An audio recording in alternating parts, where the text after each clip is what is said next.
Well, thank you for taking some time with us, Senator. Of course. I think the first thing, let me scoot up a little bit. I think the first thing, before we get into some questions about health care, just give me some reaction, if you would, about the shooting today in El Paso.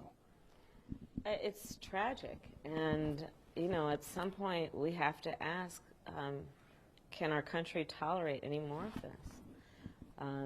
You know, last week it was in Gilroy, California, El Paso today. This violence has to stop, and we who are leaders have to take action. The American people want it. They deserve it. We need reasonable gun safety laws in this country. I reject the false choice that says you're either in favor of the Second Amendment or you want to take everyone's guns away. That's just a false choice. I support the Second Amendment, and I support the need for universal background checks and a renewal of the assault weapons ban. In fact, when elected, I will tell you, I plan to take executive action if Congress will continue to fail to act. Because here's the bottom line. There are children every day in America, and Nevada knows this more than anyone. Nevada that experienced the worst in history. There are children every day who go to school, elementary, middle, high school students, to have to go through a drill during which they learn about how they should crouch in a corner or hide in a closet in the event there's a mass shooter roaming the hallways of their school. Our kids are being traumatized by all of this. We have to do better. We have to be the responsible ones. And we have to stand up for what's right.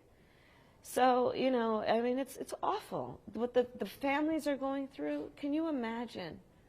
I mean, frankly, sadly, so many people can because they've experienced it.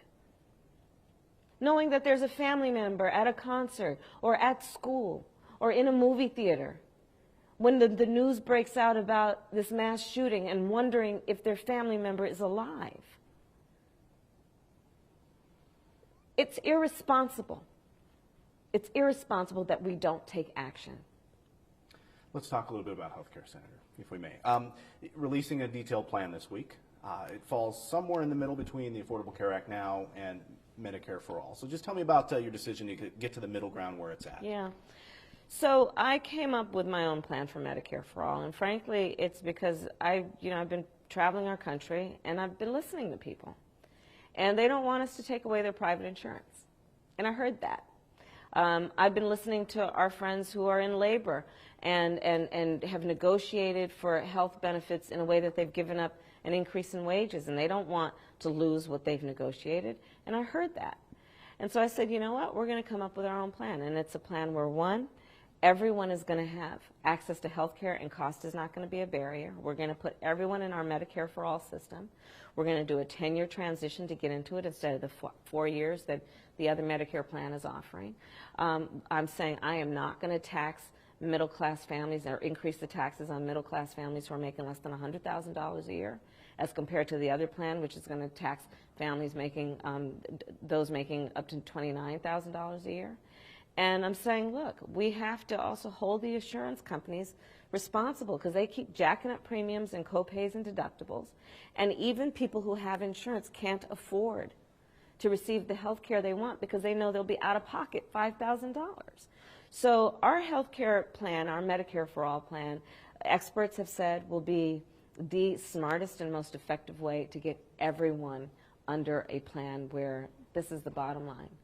Under my plan, when you walk into that hospital, when you walk into that doctor's office, instead of having to lay down a credit card, you're going to lay down a Medicare card and get the help and the services you need.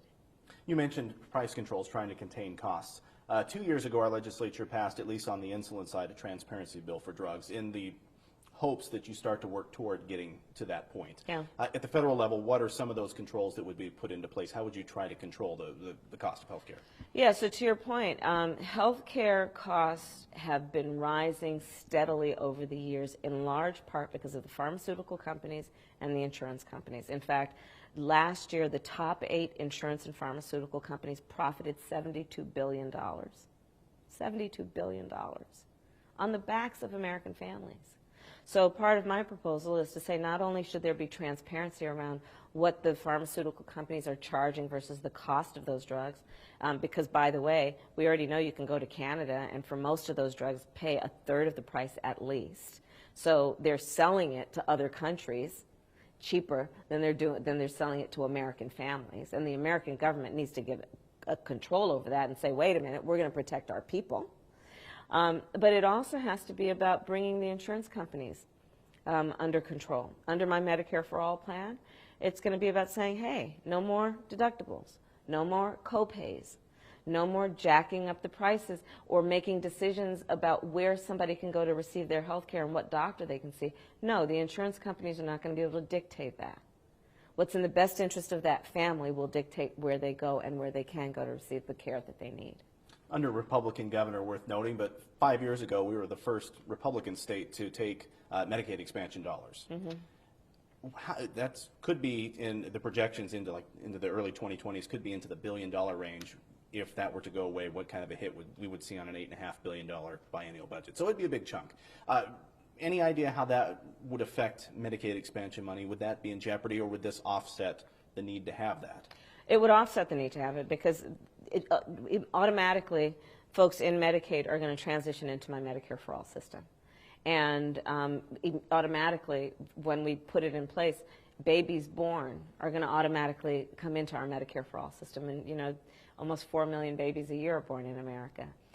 So immediately people are going to get the benefit. And equally important, we're going to expand what is currently covered by Medicare. So, for example, vision and dental and hearing aids, which you talk to our seniors are so expensive, all that will be covered. So we're going to expand coverage, and we're going to also immediately start folding people into the system, including Medicaid recipients. Looks like that's all we've got time for. Oh, okay. All right, that's fine. No, I appreciate it. I just had one final one, but that's okay. Come on, give me the one final one, All right. if it's quick. Yeah, it'll be quick. Okay. Promise. Just selling the plan, you're working to sell it obviously to the American people. Nevadans that say, hey, maybe we want to keep the health care we have, you address that partially, but how are you selling it to Nevadans? Well, what I'm saying to Nevadans is I hear you, and I heard you, and in fact it was the conversations I had with so many Nevadans that was a large part of coming up with my own plan.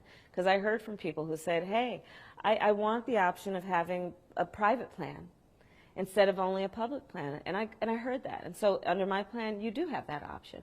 But you also have what you also have asked me for, which is that the insurance companies are not going to be able to drive the game and create the rules. Instead, they're going to have to play by our rules, or they don't play.